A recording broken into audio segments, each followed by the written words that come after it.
Alright, I was gonna wait till like at least 6 months, maybe a little over 6 months to make a video about sobriety, because I have just about 5 months now. But I just recently came across something that I felt was like extremely disrespectful and disgusting towards someone's sobriety, and I just saw that Margera posted a picture or a video of Brandon Novak when he was like really fucked up, and it was from like years ago, but he captioned the video. Let me see if I can pull it up. He captioned the video, "If only I knew how to love him from a distance," and it made like, it really made it look like that Novak was like still using. I guess that's him. I don't know where maybe he's out front of a treatment center, I'm not sure. But like, I just really think that's really fucked up for Bam to do that. I mean, that's like, I know he's always been like a dick to his friends and everything, but I think that crosses the line, and especially for me, like for somebody who, like, you know, I have all the Viva La Bam seasons. I have the Haggard movie that he made after the first Jackass, after he got all of his money from the first Jackass. That's what he spent it on. I have all that stuff, and I have all the CKY stuff too, and it's just really leaves a bad taste in my mouth to see somebody that I've admired for so long, although he was, I mean, yeah, he was a jackass, obviously, and he wasn't a very good role model, but at the same time, like, there are certain standards that you have to have, and I think that was just really not good for his reputation. And I mean, he's been spiraling down for like years now, since Ryan Dunn has passed away, and I understand, like, I've never lost a close friend, but I can imagine that it's hard, and but there's a time in life where, like, you kind of have to give that all up, and you gotta, you know, I know he's upset because Brandon doesn't come around much, it seems, but I mean, when you get into recovery and you start a different lifestyle, and I'm stating this for like all the friends, you know, that I haven't really talked to and I haven't really hit up, who are still, like, you know, drinking and doing what they're doing, but I'm just speaking on it as a whole, not only for Brandon but for me as well, and maybe other people that have friends that are in recovery that they've seen went distance. You have to change your whole life up, pretty much. You have to not hang out with your old friends who you used to drink and drug with. You gotta not go around certain locations. If you're at a family party and people are drinking and you don't feel comfortable, and because you're asking yourself, well, I mean, why can they drink and I can't? You gotta really take yourself out of that situation. You gotta be strong enough to do that. But yeah, back to the Brandon and Bam thing, like, Bam Margera spent a lot of money and a lot of time with Brandon to get him sober, to get him where he is at today. And it's, for me, like, watching Bam consistently get hammered, you know, go into rehab, check himself in, he gets clean for a little bit. I know he's gotten the Vivitrol shot, which I'm on too, it works very good, it's miraculous. I know he got the Vivitrol shot, which lasts for a month. You can still drink on it, but you're not gonna have a good time after I mean, I've never done it, so I'm just saying, speaking from hearsay. I heard you just after 2 beers you just don't want to drink anymore. So yeah, he got the Vivitrol shot, and I guess after it was worn off, he didn't go back and get it redone. So he's able to drink again and do whatever he's doing. I heard he's doing meth and crack and stuff. I mean, that's all hearsay. I'm not saying that he's doing it, as a disclaimer, but I can guarantee, I mean, there's no evidence of it, but I can guarantee he's probably drinking again, because this is how he gets every time he drinks, and he always bashes Novak, and it's just really sad to see that he would stoop so low. And I actually, I don't know if I have it right here. I actually commented on one of Bam's posts. He mentioned Novak in a comment, bashing him about, you know, his addiction. I think it was all along the lines, it's like, you know, my addiction isn't as bad as Novak's, or at least I was never like Novak, or something along those lines. And I commented, and I actually got Brandon Novak himself actually liked this comment. You can see it right there. But I commented and I said, alcohol affects the most people out of any drug, and that's very true, it does.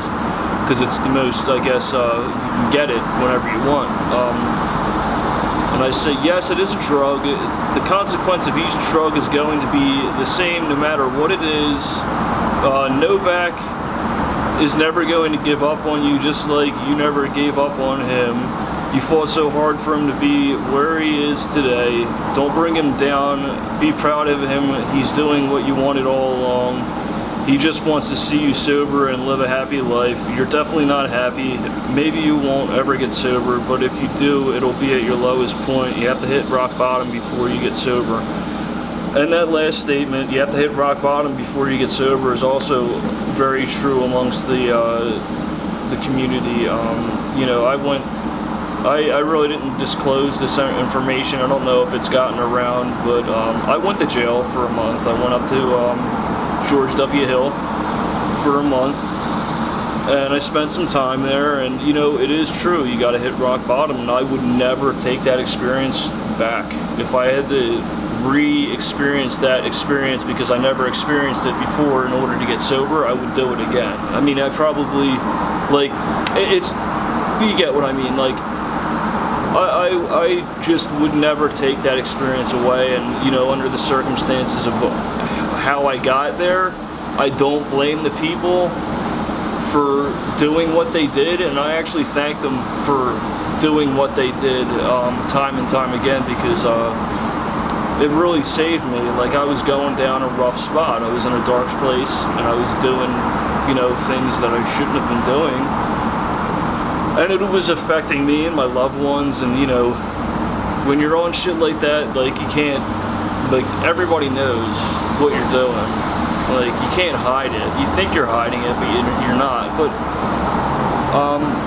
back to, like, what this video is originally about, is just I'm just really baffled with Bam's recent, like, that kind of behavior is just disgusting to me. And I want to say I shouldn't be surprised, but I am pretty surprised that he did that and made it look like it was a recent thing. Like, just the way he worded it, it seemed like it happened today. And I think that's what he was going for, and that's really not fair to Novak. It's really not fair to Novak, who's been, you know, who has changed his life around. He's 4 years sober. You know, I mean, think about it. I mean, Steve-O must see this shit, and he must be like, holy fuck, like, wow, like, that's really fucked up. I mean, Steve-O's been sober for 10 years now. I believe he got 10 years sober in May? March, or, I think it was March. He got clean in March. Yeah, March, I believe. But yeah, for him to even see that is probably really, it probably is really detrimental for the connections that the old Jackass crew had with him. I mean, that's something that you can't really come back from, in my eyes. Like, I looked up to Bam for a very long time, and I've continuously got a little agitated with the stuff that I've been seeing him post about Novak. But this just like really crossed the line for me, and I think it's going to cross the line for a lot of people. I mean, if you read the comments, a lot of people aren't happy with what he did. And like I said, I really wanted to have at least like 6 months, over 6 months to do a video. I'm about to have 6 months.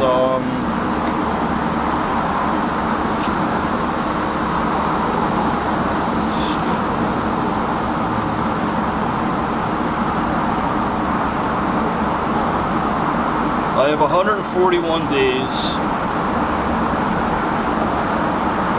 I got 12 days until I reach 5 months, and then another month until I reach 6 months. So I mean, I don't plan on, I mean, I can't use, and I'm not saying that because I can't use, I would use if I wasn't in the situation that I am, but I'm just way too happy to give up my sobriety for anything. Like, when you get sober and you're sober for a certain amount of time, you don't want to give up those days. All that shit that you went through to get there, like, you don't want to give that shit up. I've been through way too fucking much to get myself back on the shit, you know? And to me, it's like, I always say, like Ozzy Osbourne said to Kelly during the Osbournes, one of their episodes, like, why would you want to get a tattoo? Everybody has a tattoo. Like, don't you want to be indifferent from everybody else? Well, don't you want to be different than everybody else? And to me, it's like I put sobriety into that. Like, a lot of people aren't sober.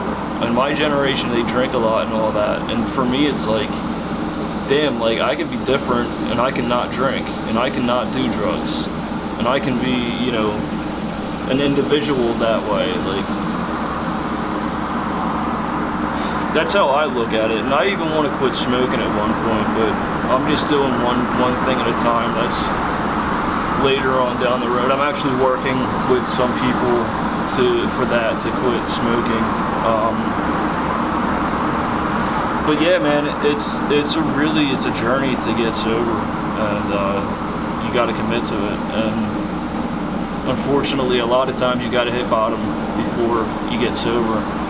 So I'm gonna finish this video up with saying, if anybody ever needs to talk about sobriety, or, you know, what lifestyle it may bring you, and, you know, some things that are pros and cons. I mean, there really isn't that many cons to getting sober. I mean, there's a lot of things, and I always suggest, like, if you get sober, go into a rehab, because it's not just the drugs, it's not just the alcohol, it's mental. You know, you get on your medications and stuff, and you get adjusted and everything, and you get on the right path. Because I drank and I drugged just for the pure fact I was depressed, and, you know, I had a lot of stuff, a lot of trauma, a lot of PTSD and stuff, that was really irking me, and, you know, leading me down into a wrong path, and I was doing the wrong thing to handle that stuff.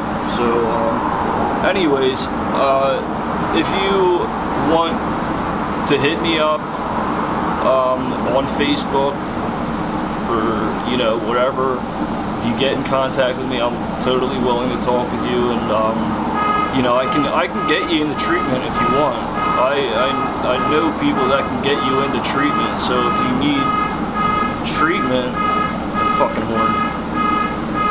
If you need treatment, then give me a call or hit me up on Facebook, and hopefully we can get you in somewhere and change your life. All right, love you all. Thanks for watching.